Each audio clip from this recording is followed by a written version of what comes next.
एक चीज हमने आपको बताया था, हाँ, एक चीज फ्रॉम एल्केन्स वाले में आपको हमने बताया था कि 3 तरह के सब्स्टिट्यूशन होते हैं। पहला वाज न्यूक्लियोफिलिक, जो अल्कोहल में देखा, nucleophile of reagent can replace nucleophile of substrate. Nucleophile जो रीएजेंट का है वो सबस्ट्रेट से रिएजेंट को हटा सकता है। फ्रॉम एल्केन यदि हम बोल रहे हैं तो वहां पर आपका होगा फ्री रेडिकल सब्स्टिट्यूशन।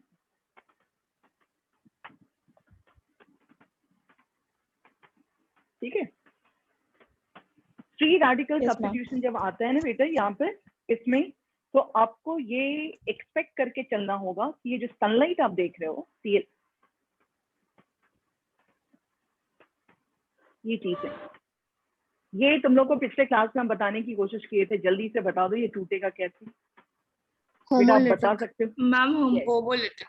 होमोलिटिक, तुम अंदाज लगा, ये हमने तो सिखाया नहीं आपको, आपको अंदाज लग गया कि this is going to show homolytic. Homolytic में क्या होता है, अपने अपने शेयर का चीज लेके टूटेगा, भागे आगे बाहर आएगा।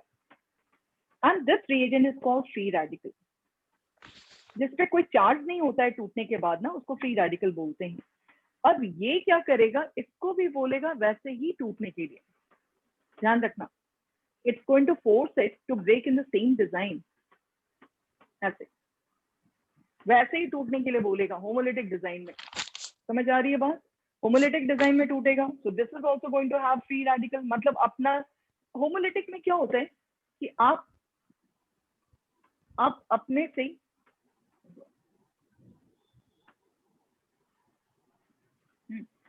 अपने से जैसे रिएजेंट टूटता है, रिएजेंट का काम ही यही है, जैसे रिएजेंट टूटता है वो उसी तरह से उसको फोर्स करेगा टूटने में, उसको फोर्स करता है, कंपेल करेगा कि you need to break in the same design. यदि यहाँ पर है तो, और एक ये जो नया बॉन्ड बनेगा फिर एक एक इलेक्ट्रॉन के साथ है, फिर वो इलेक्ट्रॉन जो है आपस में, इलेक्ट्रॉन जो ऑर्बिटल है वो नया वाला ये इसके साथ कंबाइन कर जाएगा और ये इसके साथ कंबाइन कर जाएगा, यानी कि there will be formation of product. ये H एंड Cl आया, और H जो बाहर जा रहा है वो Cl के साथ कंबाइन करेगा।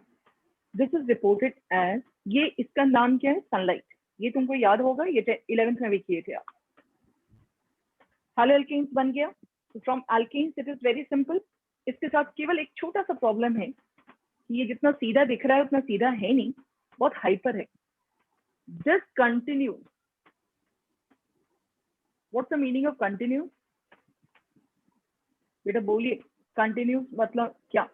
बढ़ता जाएगा जब तक कि सारा का सारा हाइड्रोजन एटम को हटा के कौन नहीं आ जाए, हाइड्रोजन, ये आगे बढ़ता चला जाएगा। Cl2 in the presence of sunlight, this will continue. कब तक चलता रहेगा? जब तक हर एक हाइड्रोजन एटम को हटा करके Cl ना आ जाए, हटा करके H हटेगा Cl आएगा, H हटेगा Cl आएगा, इस तरह की चीजें आएंगी। ठीक है, अब इसके बाद हम लोग बात करते हैं फ्रॉम मैम एक बार और एक्सप्लेन कर दीजिए मैम, पूरा क्लियर नहीं हुआ। कुछ ये देखो, इसमें कोई मुश्किल नहीं है। ये Cl2 जो है आपका कैसे टूटा? आपको पता है कि रिएक्शन के टाइम में रिएजेंट सबसे पहले टूटेगा इन the presence of medium. Free radical हुआ। फ्री रेडिकल का मतलब क्या हुआ कि इनके ऑर्बिटल जो इन लोगों ने बॉन्ड पहले बनाया था ना, ऐसे करके बॉन्ड, तो आपको मालूम है यहाँ कोई छीना झपटी नहीं हुआ है, बराबर का बंटवारा हो गया, लेकिन ये अकेला है, दोनों अपने अपने इलेक्ट्रॉन के साथ अकेले हैं। मैम बाकी सारा बॉन्ड्स नहीं टूटेगा? वो आगे बाकी सारा बॉन्ड धीरे धीरे स्टेप वाइज टूटेगा, एक ही बार में टूटता नहीं है, बहुत ज्यादा एनर्जी का खर्चा होता है ना, स्टेप वाइज टूटेगा। अब जैसे ये मोनोक्लोरो बन जैसे गया, जो प्रोडक्ट निकलेगा उसी वही वो आगे टूटते जाएगा नेक्स्ट रिएक्शन, टूटता जाएगा। ये जैसे नेक्स्ट वाला फिर Cl जाएगा, ये सेकंड वाला हाइड्रोजन टूटेगा, फिर प्रोडक्ट बन गया डाइक्लोरो वाला, फिर उसके बाद ट्राइक्लोरो बनेगा, फिर टेट्राक्लोरो बनेगा, इस तरह से बनता चला जाएगा। मतलब एक जो हैलो एल्केन है ना, हाँ, वो हैलो एल्केन आपको जरूरी नहीं है कि वो बनेगा, ध्यान रखिएगा। इसके बाद क्या सीन है यहाँ पर, ये तो एल्केन से हमने बनाया। Next is what, from alkene. Alkene से कैसे बनेगा? Alkene that is your double bond वाली कंपाउंड। तो एल्कीन के केस में 2 सिचुएशन इन्होंने बताया। एक तो है कि आप normal you are taking halogenation, जैसे 2-3 सिचुएशन अभी दिखाते हैं हम आपको। Cl2 यहाँ पर या तो सनलाइट हो या कोई नॉन पोलर सॉल्वेंट हो, पोलर सॉल्वेंट। कैसे टूटता है? How this is going to break here? This is going to break here as, ठीक है, and it's going to make this pi bond to break in the same design। बेटा ये इसको तोड़ने के लिए फोर्स करेगा।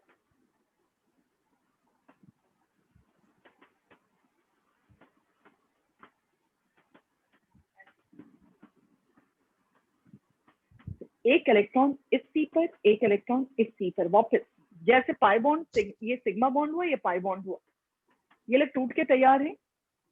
मैम डबल इसमें भी बॉन्ड तो कंपाउंड, सिग्मा बॉन्ड एक बार टूटेगा, फिर सेकंड बारी में पाई बॉन्ड टूटेगी। नहीं नहीं, सिग्मा बॉन्ड पहले पाई बॉन्ड टूटता है बेटा। जब पाई बॉन्ड होता है तो पाई बॉन्ड ही टूटता है सबसे पहले, because it's a weak bond. तो मैम इस रिएक्शन में अब पहले पाई बॉन्ड टूटेगा, फिर वो कंटिन्यू होगा, फिर वो सिग्मा बॉन्ड नहीं टूटेगा। नहीं नहीं नहीं नहीं नहीं, यहाँ बेटा आप एक बात समझने की कोशिश करो। हमने आपको 4 तरह का रिएक्शन पिछली क्लास में बताया था। कौन कौन से 4 तरह के रिएक्शंस बताए थे? मैम इलेक्ट्रोफिलिक, नहीं, सब्स्टिट्यूशन बोला था। Substitution reaction which consist of हाँ, उसके बाद न्यूक्लियोफिलिक, सेकंड क्या बोला था? Addition reaction. Addition reaction.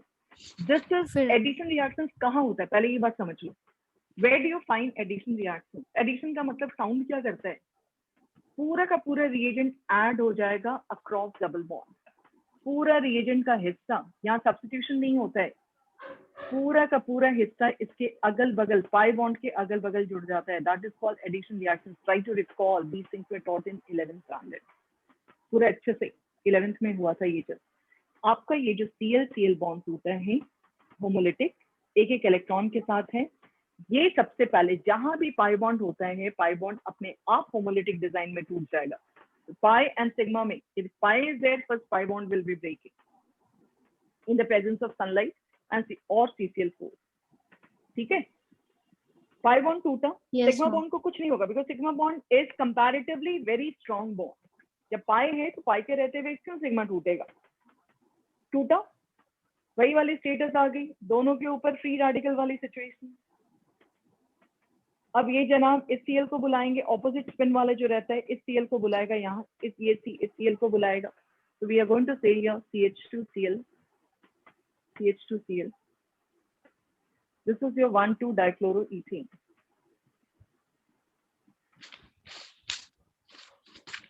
ठीक है, 1,2 डाइक्लोरोइथेन यहाँ पर आपको आ गया। आप लोग यदि थोड़ा सा नोटिस किए होंगे, अनसैचुरेशन टेस्ट तुम लोगों ने पढ़ा था 10th स्टैंडर्ड। अनसैचुरेशन टेस्ट कैसे पहचान होती है डबल बॉन्ड कंपाउंड की, कहीं पर डबल बॉन्ड है उसकी पहचान कैसे होती है? किसी को याद है? किसी को भी याद है? मिस ब्रोमीन ये ब्रोमीन दोनों तरफ जुड़ जाता है। एडिशन रिएक्शंस में यही है ही, पाई बॉन्ड टूटा और दोनों तरफ जुड़ गया, ये आपका ब्राउन कलर बिकम्स कलरलेस। मतलब क्या जादू होगा, एल्कीन को पास कराइएगा आप ब्राउन कलर ब्राउन सब्सटेंस से, तो ऑन CCl4 भी डाल दिया या सनलाइट रहा तो पूरे से जादू से वो ब्राउन कलर पूरा डिसअपियर हो जाएगा। वजह क्या जादू हुआ वहां पर? रिएक्शन हो करके there will be formation of one new compound, colourless compound. ठीक है, एक कलरलेस कंपाउंड वहां बनेगा जिसका नाम है 1,2 dichloroethane and it's visible over here। ये पास कराया गया ब्राउन कलर की CCl4 में and we are getting 1,2 dichloroethane. चलेगा? बोलो जल्दी से। Yes, miss. Miss is also known as ring dihalide. क्या? Vicinal dihalide. Yes, miss, vicinal dihalide. Vicinal का मतलब क्या होता है? ये कॉमन नेम में यूज किया जाता है। मतलब विसिनल का मीनिंग ये हुआ जो आपके ये सारी चीजें हैं ना, ब्रोमीन वगैरह, ये आपका कार्बन के अगल बगल में है। कार्बोनेट अगल बगल में, इधर। अब आ जाइए इस तरफ, बढ़े आगे। विसिनल का मतलब होता है commonly that is used adjacent कहते हैं ना, अच्छा ठीक है, adjacent vicinal is English term you can say here, technically उसको यूज किया जाता है। समझ आ गई बात? This is test, this reaction is used for unsaturation test, यदि ध्यान होगा तो। मैम एक बार फिर बता दीजिए ना प्लीज। कुछ नहीं करना है इसमें। अनसैचुरेशन टेस्ट में क्या है, तुम लोग थोड़ा सा हम याद दिलाने की कोशिश करते हैं, जैसे तुमको ये मैकेनिज्म तो समझे ना, ये समझे कैसे हुआ है, कैसे हुआ ये समझे या नहीं, कैसे हुआ, कैसे हुआ बोलो। पहले अपने दिमाग में ये डालो कि रिएजेंट जनाब टूटेंगे, कैसे टूटे, होमोलिटिक। होमोलिटिक। क्या उस पर रिएजेंट में क्या पैदा हुआ, क्या ऐसा अनचाहा सा चीज पैदा हुआ। कोई रिएक्ट क्यों करता है बेटा, reaction free radical. Free radical का मतलब होता है वो रिएक्टिव इंटरमीडिएट होता है। फ्री रेडिकल का मतलब हो गया उसके पास कोई चार्ज नहीं है। नॉर्मली जब बॉन्ड टूटते हैं, एक बात मेरी समझो यहाँ पे, इसका मतलब बहुत सारे बच्चों को एक बहुत बेसिक चीज नहीं पता है, रिएक्शंस का मीनिंग क्या होता है। इसको आप लिख लीजिएगा साइड में कहीं पर, ऑर्गेनिक रिएक्शंस क्या होते हैं। सबको पता है old bonds are broken, this is the first step. समझ आ रही है? Old bonds are broken in reactive. कौन सी अंदाज में बॉन्ड टूटता है, ये सब हम लोग बताते हैं जो 11th स्टैंडर्ड में, कौन सी दो अंदाज में बॉन्ड टूटता है। अंदाज, अरे बाबा फ्रेंड से रिश्ता टूटता है, फ्रेंड से टूटा, भाई बहन से टूटा, इतने यहाँ सब लगाओ ना, दिमाग को लगाओ। ऐसा नहीं है कि आपको पता नहीं है, कम ऑन दिमाग लगाइए। Homolytic, heterolytic.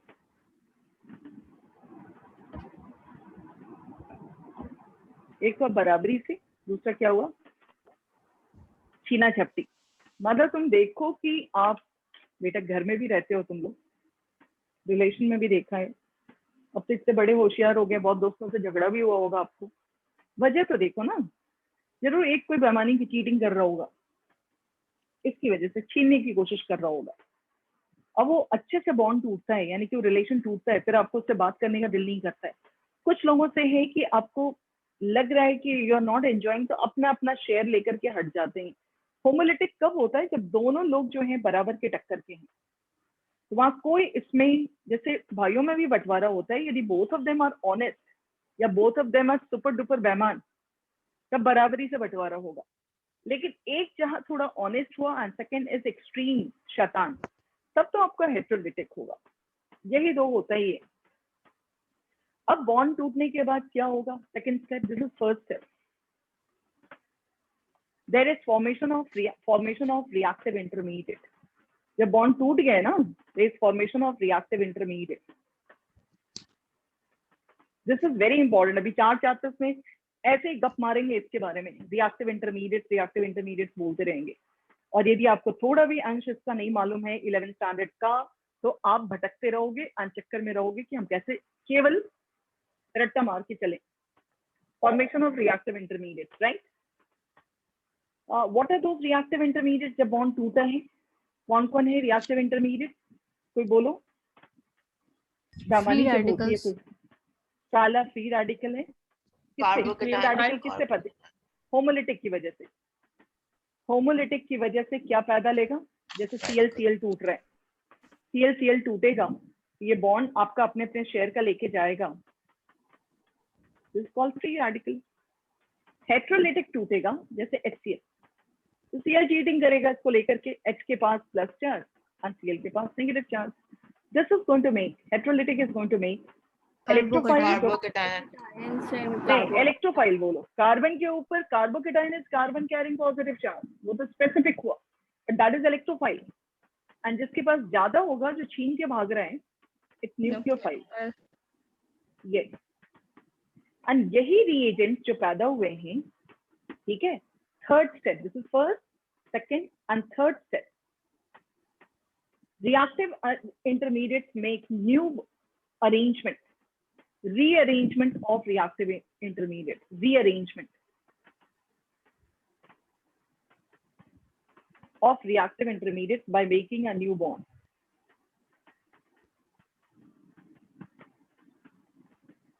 needed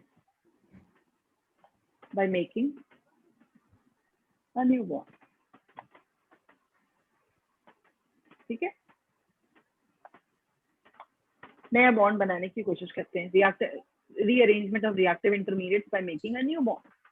इसका मतलब क्या, वो जो आपने देखा था ना पिछले क्लास में बताए थे, HCl टूट रहा था, H+Cl- किया, फिर अल्कोहल को भी बोला तोड़ने के लिए, फिर आपस में दोस्ती कर लिया, दैट इज कॉल्ड रीअरेंजमेंट। अपने हिसाब से या तो अट्रैक्शन से करेगा या मेनली नया बॉन्ड बना करके। एडिशन रिएक्शंस में क्या हो रहा है, यहाँ पर क्या दिखा था आपको, फ्री रेडिकल पैदा लिया, अब इसमें पाई बॉन्ड टूटेगा, pi bond is also free radical. Free radical का मतलब क्या होता है, किसी से बॉन्ड बनाया था, हाथ उसका नॉर्मल था, पहले नीचे था, उठा किसी से बॉन्ड बनाने के लिए, अब ये उसके साथ छोड़ के चला गया, अब ये हवा में लटका हुआ है, मेरे हाथ देख पा रहे हो तो, अब ये बेटा कपी दोनों सेपरेशन के बाद दे आर नॉट हैप्पी, इनका हाथ नीचे अब नहीं जाएगा, अपनी जगह से बाहर निकल के आ गया था, हाथ नीचे नहीं जाएगा, ये अब किसकी तलाश में रहेगा, ऐसे ही कोई घूम रहा है, उससे नया बॉन्ड बनाने की कोशिश करेगा। If you remember covalent bond that is overlapping of half-field orbital. बेटा सारा चीज कोई ऐसा चीज नहीं आप पढ़े थे, आपको जो 11th स्टैंडर्ड में बॉन्ड फॉर्मेशन बताया गया था, overlapping of half-field orbitals and all, और सारा चीज रिलेट करो यहाँ पर कि नया बॉन्ड बनेगा, हाफ-फिल्ड ऑर्बिटल है, हाफ-फिल्ड ऑर्बिटल आया बाहर से, इसके साथ नया बॉन्ड बनाएगा। So this is called, आप जो इतना छोटी क्लास से रट्टा मार करके बैठे हुए हो, old bonds are broken, new bonds are formed. What is new bond यार, आप याद करने की कोशिश करो, what is new bond, यही ना new bond है, यही ना new bond बनाएगा, rearrangement of reactive intermediates by making a new bond। समझ आ रही है बात या नहीं? अच्छा तुम लोग रट्टा मारे थे कि नहीं? I just always speak रट्टा मारना, क्योंकि आपने ध्यान नहीं दिया इसको, और टीचर को भी तंग नहीं किए, टीचर को भी तंग नहीं करते हो कि अच्छा थोड़ा बता दें कि कैसे चला। ये 3 स्टेप्स तुम चारों चैप्टर में ध्यान रखोगे, हम बार बार ये सब के बारे में बात करेंगे। मेरा पूरा केमिस्ट्री इन्हीं तीनों स्टेप्स के बिहेवियर पर डिपेंड करता है, ऑर्गेनिक का। इसमें थोड़ा सा एडवर्ड होगा, लेकिन ये 3 स्टेप्स आपको एकदम ध्यान रखनी होगी। तो आप समझ गए, पहले रिएजेंट का फॉर्मेशन होता है, सबस्ट्रेट, ये सबस्ट्रेट कहलाता है, सबस्ट्रेट में भी रिएक्टिव इंटरमीडिएट बनेगा, फिर दोनों अपनी दोस्ती, फ्रेश दोस्ती कर लेते हैं। तो ये चीज यही हुआ था, फ्री रेडिकल बना है, Br and Br, यहाँ भी आपका फ्री रेडिकल, एक अनपेयर्ड इलेक्ट्रॉन, दूसरा अनपेयर्ड इलेक्ट्रॉन। आपको पता है कि कोवेलेंट बॉन्ड का मतलब क्या होता है, overlapping of orbital with opposite spin, ये इसके साथ बना लेगा, ये इसके साथ बना लेगा, इसके पास ऑपोजिट स्पिन वाला जो ओवरलैपिंग सुना है। ये सारी चीजें अब नहीं बोलना कि नहीं पढ़े प्लीज, पढ़ा है ना कोवेलेंट बॉन्डिंग का मतलब क्या होता है, overlapping of half-field orbital. Yes ma'am. अब इसी पर चौकन्ना रहिएगा बेटा, ये स्टेप्स को एकदम ध्यान दीजिएगा क्या है ये, सही है, बड़े आगे हम लोग। Yes ma'am. चलिए, दैट वाज एडिशन रिएक्शंस। बेटा हमने ज्यादा नहीं बताया, एक ही लिया था अभी एग्जांपल फ्रॉम एल्कीन जो हम लोगों ने बोला है, हमारे पास और भी है। वो ये वाला जो सेकंड स्टेप था ना, उसको लिख लीजिएगा जरूर से। नेक्स्ट है आपका फ्रॉम एल्कीन्स जो बात की थी, बी। हम यदि इसको हैलो एसिड से यदि कंबाइन करवाएं, like HBr in the presence of sunlight, पता है क्या होता है यहाँ पे इस वाले केस में? आपको क्या लग रहा है यहाँ क्या बनना चाहिए बेटा, आपको क्या लगता है यहाँ क्या बनना चाहिए, कैसे टूटना चाहिए? Heterolytic H plus Br minus nucleophile, right. अब बिलीव नहीं करोगे, ये यदि हेट्रोलिटिक टूटा है ना, this is going to force the substance to break in the same design. इसको फोर्स करेगा, जानते हो, वैसे ही कहते हैं ना संगति का असर। इसको देख के तुमको लगेगा कि this should have gone with a homolytic, लेकिन नहीं हुआ ऐसा, ऐसा नहीं होता है। ये आगे आप ये ग्रेजुएशन वगैरह में और पढ़िएगा इसके बारे में। This is going to force it to break in the same heterolytic design. इसमें से एक के ऊपर बेईमानी होगी और एक रिच हो जाएगा। अब बताओ कौन किसकी तरफ अट्रैक्ट होगा? Ma'am CH2 CH2 minus towards H plus CH2 के पास Br minus इस CH2 के पास H plus आए H and you will plus. get addition product. मिल गया हेलो एल्कीन। लेकिन इसमें हमारे पास एक और सिचुएशन, यदि मेरे पास अनसिमेट्रिकल रहता, this is called unsymmetrical alkene. यहाँ तो कोई भी आप पूछोगे मिस कैसे पता चलेगा कि किसके पास पॉजिटिव होना चाहिए किसके पास नेगेटिव, हम बोलेंगे कहीं भी डाल दो ना प्रोडक्ट तो वही बनेगा। लेकिन जैसे ही अनसिमेट्रिकल सिचुएशन आया, this is called unsymmetrical alkene. Yes, anybody can recall here what will happen in this case? बेटा याद करने की कोशिश करो जल्दी से। Ma'am Markov Markovnic. Exactly. Anti Markov rule भी होगा। तो HBr जब ऐड होने की बात आएगी ना, तो there will be Markovnic rule. हाँ, and there will be anti-Markovnic rule. जिसे कहते हैं किसी भी चीज का रूल का काट होता है ना, काट। HBr को ऐड होना, HBr in the presence of peroxide,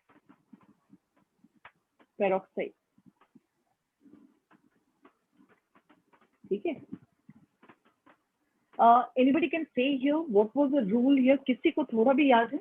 बहुत था 11th में, बार-बार इसकी प्रैक्टिस किए थे। Excuse me, the negative part of the adenine get attached to that hydrogen atom, that carbon atom which has less number of hydrogen. बिल्कुल।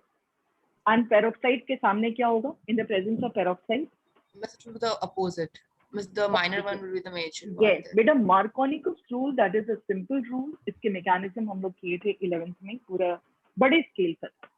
तो क्या आपको 11th में इसके मैकेनिज्म आएंगे? नहीं आएंगे, लेकिन आपको Markovnic रूल का तरीका मालूम होना चाहिए। आखिर 11th में एक क्वेश्चन दिया गया था, ये सोच के दिया गया था कि 11th के साथ कंटिन्यू करना है 12th में। तो आप ये बात को हर समय ध्यान रखना कि ये सारी चीजों की जरूरत पड़ती है हमको मैकेनिज्म नहीं आएगा, क्योंकि वो 11th स्टैंडर्ड के एग्जाम्स हम लोग पूछ लिए, हमारे से 12th में उसके बारे में एक्सक्लूसिवली नहीं पूछेगा कि Markovnic रूल कैसे क्यों जस्टिफाइड है।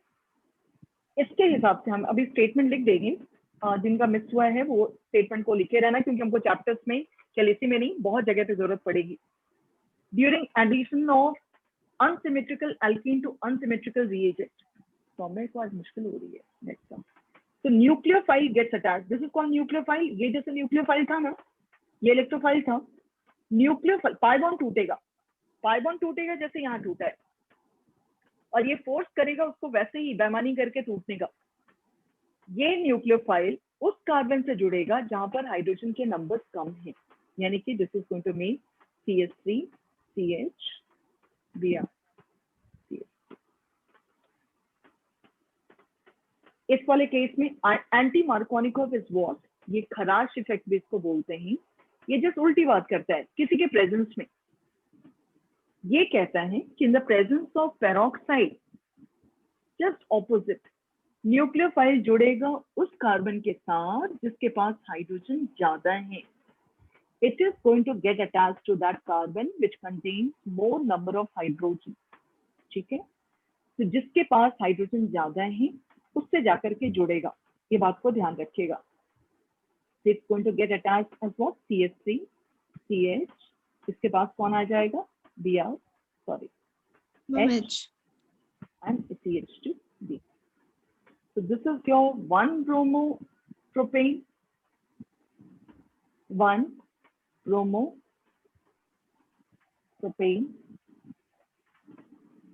and this is your 2 bromopropane.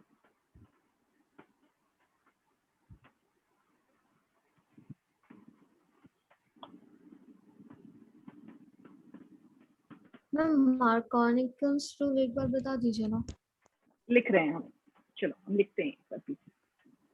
What this Markovnic rule says, आपको पता है, ये तो क्लियर है सबको कि बॉन्ड जब टूटता है, बेटा हम शेयर करेंगे रिएक्शन मैकेनिज्म वाला सेक्शन वीडियोस का, प्लीज थोड़ा सा उसको सेव कर लो और उसको खोल करके देखते रहिएगा।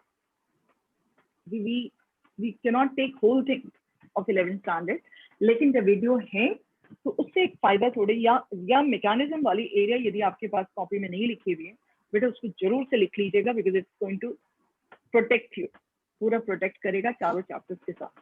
बहुत सिंपल चीज, सिंपल वे में है वहां पर। Marconi's rule says what? During addition of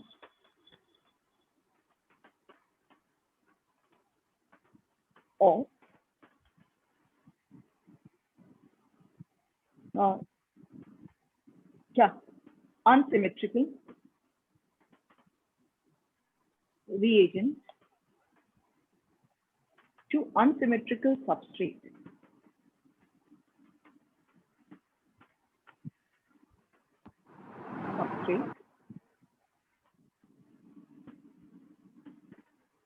nucleophile gets attached to that carbon. Nucleophile gets attached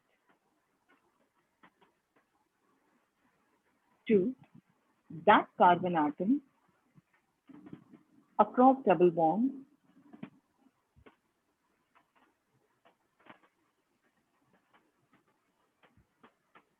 nucleophile जो है gets attached to that carbon atom across double bond which contains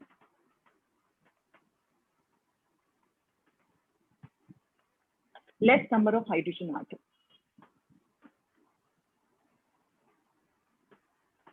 क्या मतलब हुआ ये कि जिस समय ये अनसिमेट्रिकल है, अनसिमेट्रिकल से कहने का मतलब क्या है, पाई बॉन्ड के अगल बगल नंबर ऑफ कार्बन एटम्स बराबर नहीं है, एक है इधर दो है। तो जिस समय आपके अनसिमेट्रिकल रिएजेंट जुड़ने ही जा रहे हैं, ठीक है, दिस इज अनसिमेट्रिकल, ये Cl2 नहीं है, अलग अलग हिस्सा है, इसमें इलेक्ट्रोफाइल पैदा होगा, इसमें न्यूक्लियोफाइल पैदा होगा। तो न्यूक्लियोफाइल यहाँ पर पाई बॉन्ड तोड़वाएगा, ये लोग किसके पास जाकर के जुड़ेगा ये न्यूक्लियोफाइल, जिस कार्बन के पास हाइड्रोजन के नंबर कम है। न्यूक्लियोफाइल किससे जुड़ेगा, जिसके पास नंबर ऑफ हाइड्रोजन एटम कम है। इसको नहीं ऐड करना, कार्बन को देखना, कार्बन के पास एक सिंगल अकेला H है, और इलेक्ट्रोफाइल जुड़ेगा जिसके पास हाइड्रोजन ज्यादा है। हमारे पास रिजल्ट क्या आएगा, CH3 CH Br CH3। Is it okay? 2 bromo propane.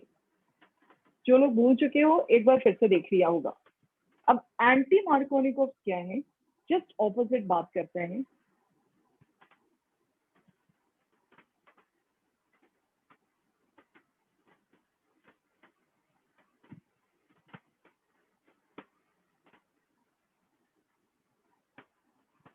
Anti-Markovnikov rule during addition of unsymmetrical reagent to unsymmetrical alkene in the presence of, क्योंकि आपको पता है कि हर चीज का काट आता है, काट मतलब ऑब्जेक्शन आते हैं, तो इन्होंने यहाँ पे इसको खराश इफेक्ट भी बोलते हैं, पेरोक्साइड इफेक्ट भी बोलते हैं। इसके हिसाब से during addition of unsymmetrical reagent,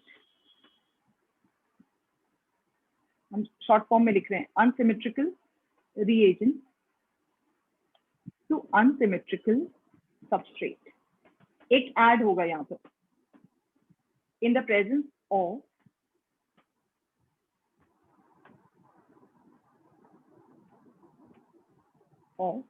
क्या, in the presence of what are we talking here, peroxide। ये सब्सटेंस होना चाहिए, पेरोक्साइड मतलब जिसके O के पास -1 चार्ज हो, ठीक है। In the presence of peroxide nucleophile किससे जुड़ेगा, nucleophile gets attached to carbon containing more hydrogen atom. ये इसको लिखने से ज्यादा इसको फील कर लेना है, क्योंकि हमने आपको बताया है कि ये केवल इसी चैप्टर में नहीं यूज होने जा रहा है। तो नेक्स्ट चैप्टर में हम बोले तो we should not take this thing once again, ये ध्यान रखिएगा। Nucleophile gets attached to carbon containing more number of hydrogen atom, ठीक है। तो हमने पहले ही बोला कि इस चैप्टर में हमको थोड़ा टाइम लगेगा सारी चीज में। इसका क्या एग्जाम्पल था, same situation, when we take HBr,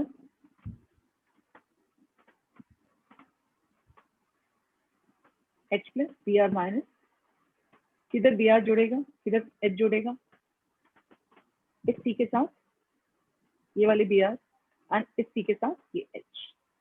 मतलब इसके पास ज्यादा हाइड्रोजन है ना, लेकिन यहाँ पेरोक्साइड होनी चाहिए। बेंजोइल पेरोक्साइड लिखते हैं, हमको अभी उसकी जरूरत नहीं है पूरा फॉर्मूले की। फिर H जुड़ेगा CH2Br।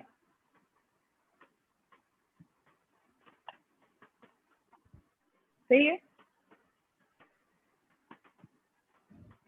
जल्दी बोलो, कोई परेशानी नहीं ना? नेक्स्ट हम लोग आगे बढ़ रहे हैं। ये था आपका एल्कीन से बनने का तरीका, हो गया। अब अभी तक हम क्या पढ़े? From alcohols we read, from alkenes we read, from alkenes we read. 3 चीज से हम लोगों ने पढ़ा अभी तक। याद रखना, इंडेक्स ध्यान रखना है, which is going to help you in conversion. Alcohols, alkane, alkenes and haloalkanes बना सकते हैं according to my syllabus. Next क्या है, तुम नोटिस किए होगे कि हम अभी भी ये 2 सब्सटेंस नहीं बना पाए, दिल खोल करके नहीं बना पा रहे। तो हमारा थर्ड आता है स्पेशल रिएक्शंस, जो आपको हम पिछले क्लास में इंडेक्स में लिखाए थे, स्पेशल या specific reaction. Frankelstein and Swart. हाँ, Finkelstein reaction and Swart reaction, ये सब बहुत इंपॉर्टेंट है आपका in terms of naming reaction and conversion में। What is this Finkelstein reaction? वो लोग लेकर के आए, देखो हम लोग के टाइम में नहीं बताया गया था, हम लोग जब पढ़ रहे थे। अभी डिस्कवरी हुआ होगा कि इन दोनों पे ध्यान क्यों नहीं दिया जाता है। Finkelstein रिएक्शंस ने बात की आइडोएल्केन के बारे में, जो हैलोएल्केन्स बन चुका रहता है। देखो क्लोरोएल्केन, तुम नोटिस किए होगे बार बार हम एग्जांपल Cl and Br वाला लेते हैं, क्योंकि उनको बनाना आसान है। इनमें से या तो एक हाइपर है और एक डल है। एक हाइपर, केमिस्ट्री ज्यादा हाइपर को भी पसंद नहीं करता और ज्यादा डल को भी पसंद नहीं करता है।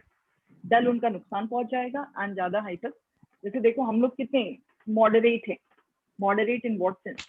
हम लोग ऐसे वैक्सीन को लेने को तैयार हैं जो जिसका बेटा मॉडरेट असर है। कितनी अच्छी बात है, यदि नुकसान भी करेगा मॉडरेट करेगा, फायदा भी पहुंचाएगा तो मॉडरेट पहुंचाएगा। यहाँ देखो कितना पॉजिटिव बात कर रहे हैं बेटा, आप लोग खुश होइए इस चीज से। I am just explaining in very positive way.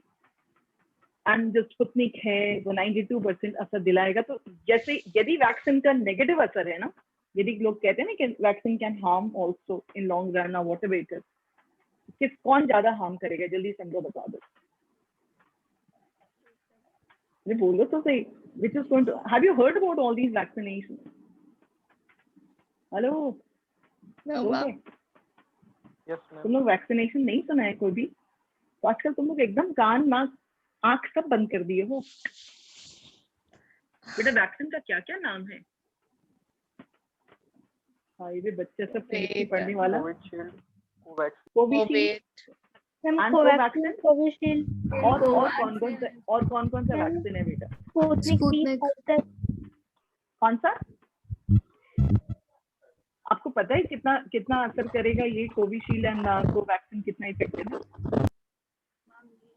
68 to 78% बेटा, ठीक है? उतना चाहे जो कंपैरिजन, और वो भी हम पढ़े ही हुए हैं बेटा, कोई एक्सपेरिमेंट और कोई ये चीज नहीं किया हुआ है, कोई ऐसा नहीं। अभी तक फाइजर की एंड स्पुतनिक की बहुत अच्छी बात आ रही है, एंड जॉनसन की बहुत अच्छी बात इन लोगों की आ रही है। तो या 92%, वो भी पता नहीं कहीं पर कुछ डेटा दिया हुआ था। आपको पता है कि हर डेटा चेंज होता रहता है एकदम अकॉर्डिंग टू पॉलिटिकल बैकग्राउंड और रिक्वायरमेंट के हिसाब से। तो पता चला कि सबसे कमजोर वाले जो है ना वो हमारे ही देश वाला है कंपैरेटिवली कोविशील्ड। लेकिन एक फायदा है कि we are using moderate one, तो लोग ये भी कह रहे हैं कि वैक्सीन से शायद बहुत स्प्रेड आउट हो रहा है वेरिएंट वगैरह, ये भी जो गॉसिप होती है, कंट्रोवर्सीज जो होती है। तो अब एक चीज इस बात को समझने की कोशिश करना, chloro and bromo moderate formation देता है, आइडो एंड फ्लोरो में थोड़ी प्रॉब्लम होती है। अब आइए फिंकलस्टन रिएक्शंस क्या बोलता है। इसका कहना है कि जो ऑलरेडी बन चुका है ना उससे इनको बनाया जाएगा, जो बन चुका है उससे बनाया जाएगा। तो this is halogen exchange reaction, halogen exchange reaction.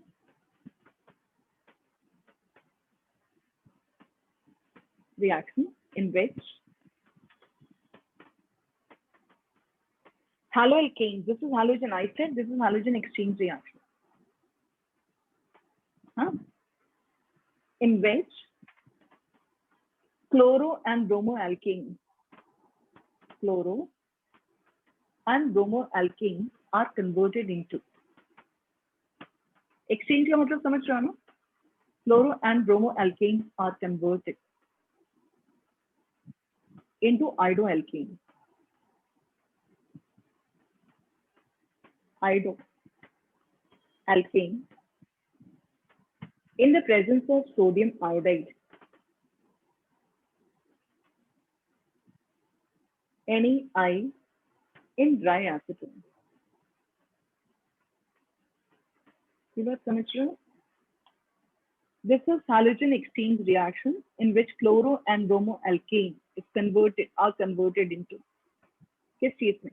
Iodoalkane. किसके प्रेजेंस में? बोल जाओ एक बार. Dry. Sodium iodide in dry acetone.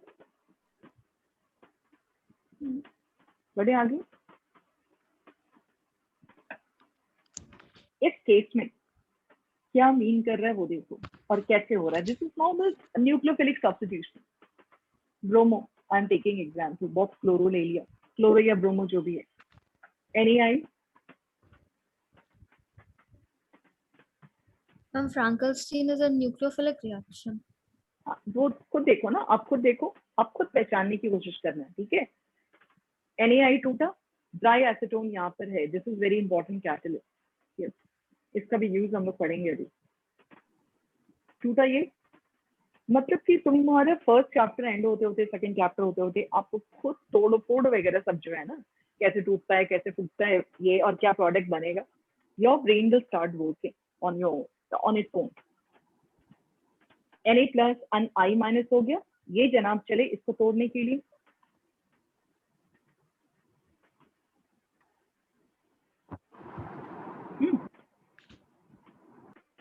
सही है. Na will go out with what? Br. Iodine can combine here.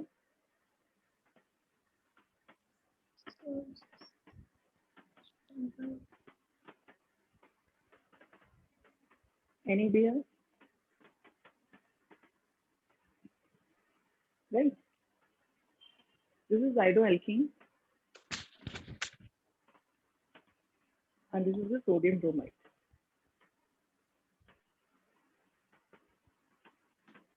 ठीक है. अब बताओ कौन सा सब्स्टिट्यूशन तुमको लग रहा है? Are you finding this is a substitution or not? Reagent का कुछ हिस्सा जाके सबस्ट्रेट को खिसकाया ना, Yes, ma'am. हटाया कि नहीं? कौन सा चीज किसको जाके हटाया? कौन सा चीज किसको हटाया? ये न्यूक्लियोफाइल है. न्यूक्लियोफाइल को हटाया. This is your nucleophilic substitution, no? Yes, ma'am. Come on से चलेगा. राइट. अब बताओ बेटा, अब बताओ कि what is the significance of dry acetone. ये जनाब ड्राई एसीटोन क्या कर रहे हैं? Significance of dry acid.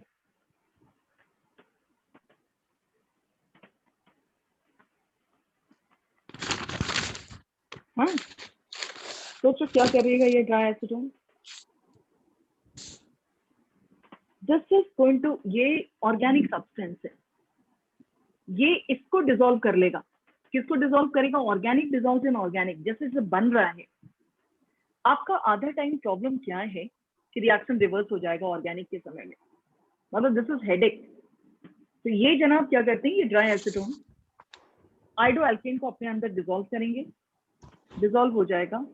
And this will remain as, थोड़ी देर तुम सोच पा रहे हो जो हम सोच पा रहे हैं. आपने ब्रोमोएल्केन लिया एक बर्तन में, ठीक है, ये जैसे NaI डाला तो अब और ये भी है, एसीटोन भी है, ये सारा का सारा कन्वर्ट हो जाएगा आयोडोएल्केन में. आयोडोएल्केन एसीटोन में डिसॉल्व होना शुरू हो जाएगा because it's organic.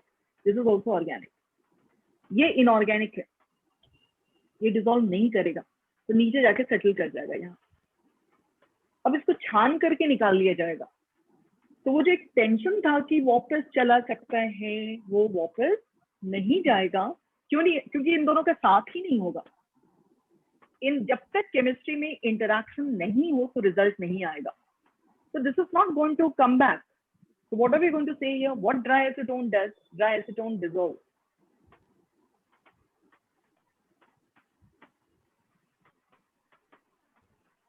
NABR, sorry. Iodoalkane and NABR is precipitated out. Is precipitated out.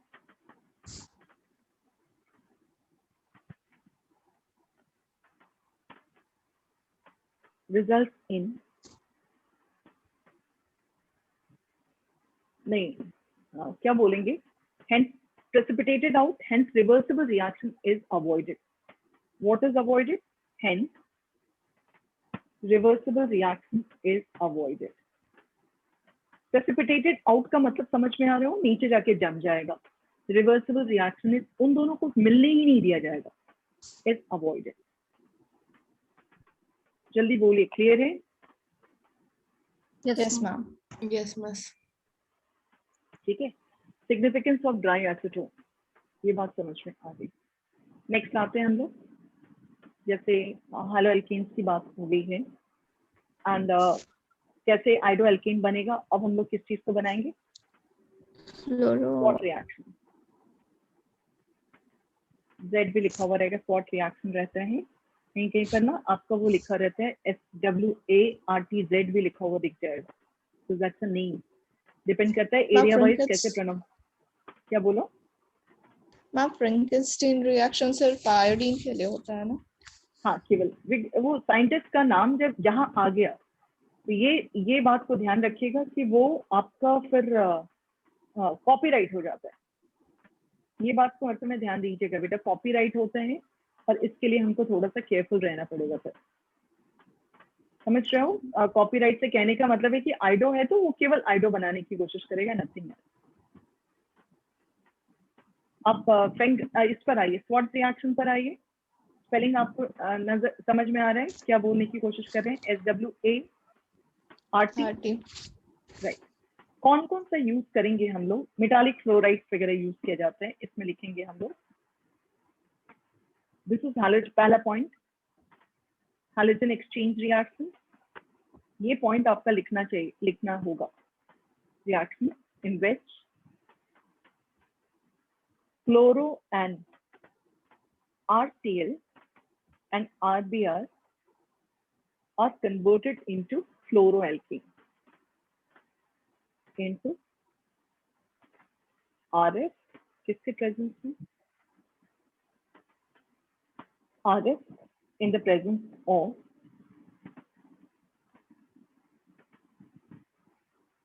metallic fluoride। कोई इसमें ये नहीं रखा गया catalyst, in the presence of metallic fluoride like AgF। ठीक है, AgF हो गया। दूसरा हम लोग कौन सा उठा सकते हैं? Any metallic fluoride we are talking here, Hg2F2, cobalt fluoride etcetera, जो एनसीईआरटी में दिया हुआ है। ठीक है, मेन है आपका, हम लिखेंगे सिल्वर फ्लोराइड। हल्का सा वार्म करेंगे, हल्का सा, nothing else. This is the indication of warming up. RF plus AgCl। कौन सा सब्स्टिट्यूशन हुआ? कौन सा सब्स्टिट्यूशन हुआ? जल्दी बोलिए। Ag plus F minus is going to change. Cl is going to be replaced by fluorine. So this is RF fluoroalkane. Nucleophilic. हाँ जी, ठीक है। ये था आपका प्रिपरेशन ऑफ हाइड्रोएल्केन्स वाला एरिया। इसके बाद हम लोग उसके के आएंगे प्रिपरेशन ऑफ हालोअरीन। ठीक है, प्रिपरेशन ऑफ हालोअरीन।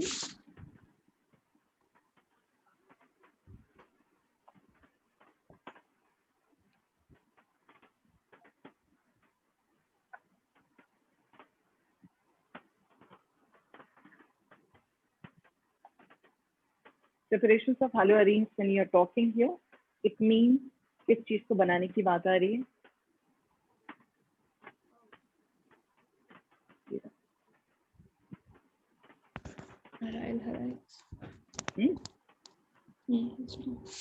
ठीक है, ये किस किस चीज से बनेगा, ये सारी ये जो इसके बारे में बताया जाएगा, वो will be taking in the next class. This is prepared from, पहला फ्रॉम बेंजीन करेंगे हम बाय इलेक्ट्रोफिलिक सब्स्टिट्यूशन. जैसे हमको पहले एक क्लियर इंडेक्स मालूम होना चाहिए जो कि हमको दो चीज में मदद करेगा, एक कन्वर्जन में मदद करेगा, और जैसे अभी तुम पूरे चारों चैप्टर मिला करके 24 नेमिंग रिएक्शंस हैं, आप 2 नेमिंग रिएक्शंस लिख चुके. कौन सा 2 नेमिंग रिएक्शंस लिख चुके आपको मालूम है? 24 में से Frankenstein and Schwartz. Frankenstein and Schwartz reaction. You wrote these 2 reactions. अब तुम बहुत नजदीक वो बोर्ड वाली जो प्रैक्टिस जो होती है ना, उसके नजदीक आ रहे हो. जो शुरुआत हो गई है उस चीज की. आपको एकदम से पता होना चाहिए कि चारों चैप्टर मिला के मेरे पास 24 रिएक्शंस हैं. 24 में से हम 2 के साथ अभी रेडी हो चुके हैं. हम धीरे धीरे करके और क्लोज होते जाएंगे. मेरा प्रिपरेशन क्लोज होता जाए. इस तरह से एक स्टाइल से, मतलब कूल वे में चलता रहेगा, आराम से होता जाएगा. बहुत लास्ट में टेंशन नहीं लेनी है. From benzene by electrophilic substitution. फिर यहाँ पर एक आएगा नेमिंग रिएक्शन, सैंडमेयर रिएक्शन. ठीक है, ये स्टार्ट करेंगे. ठीक है, बहुत हेवी नहीं कर सकते, लेकिन लिख करके वो 2 प्रैक्टिस हो जानी चाहिए. सही है मैम, आज का वीडियो सेंड कर